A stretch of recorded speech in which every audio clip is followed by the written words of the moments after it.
Halo teman-teman, perkenalkan saya Ucian Riani, mahasiswa dari Perbankan Syariah dengan nomor induk mahasiswa 0503232068. Di sini saya akan menjelaskan beberapa materi tentang hakikat riba. Simak baik-baik ya teman-teman. Riba secara bahasa berarti tambahan atau kenaikan. Riba terjadi ketika ada tambahan di atas modal asal.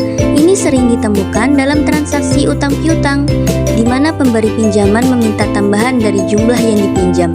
Di dalam jual beli, praktik riba juga sering terjadi, seperti menukar barang yang berbeda dengan jenis atau memanipulasi timbangan.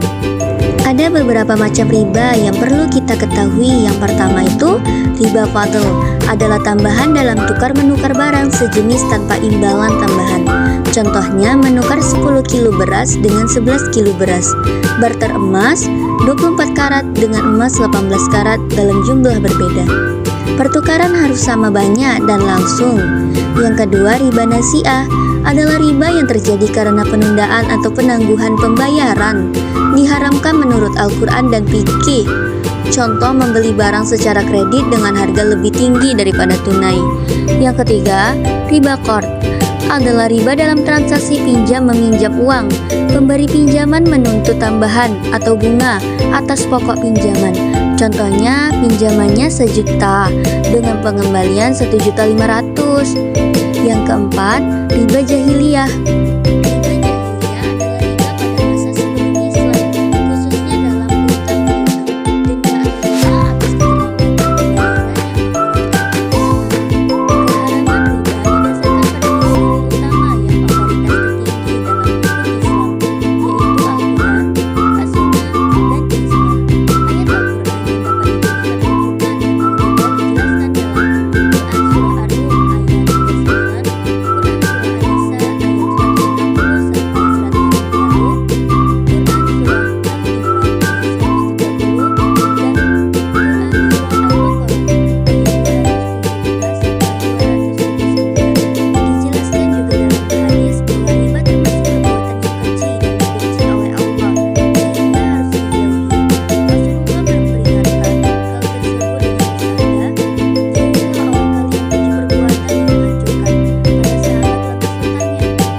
Dampak dan hikmah dari pelarangan riba. Menurut pendapat Agustianto yang dikutip oleh Masuri dalam analisisnya mengenai riba, terdapat beberapa dampak yang muncul akibat adanya riba, yaitu yang pertama, riba mampu menimbulkan krisis ekonomi. Yang kedua, dengan adanya riba, kesenjangan pertumbuhan ekonomi masyarakat terus meningkat secara konsisten. Yang ketiga, dalam sebuah teori perekonomian, suku bunga mampu menimbulkan inflasi secara signifikan. Ada beberapa hikmah pelarangan riba sebagai berikut. Yang pertama, hikmah larangan riba untuk individu. Yang kedua, dampak sosial riba.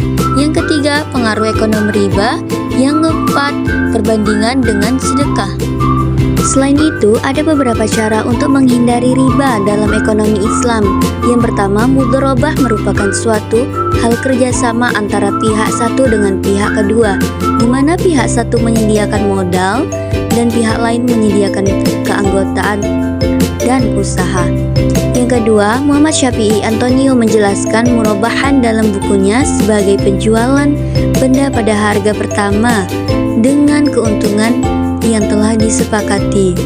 Terdapat beberapa pencegahan pelaksanaan riba dalam etika Islam, diantaranya yang pertama, aplikasi kesatuan yaitu iman dan takwa.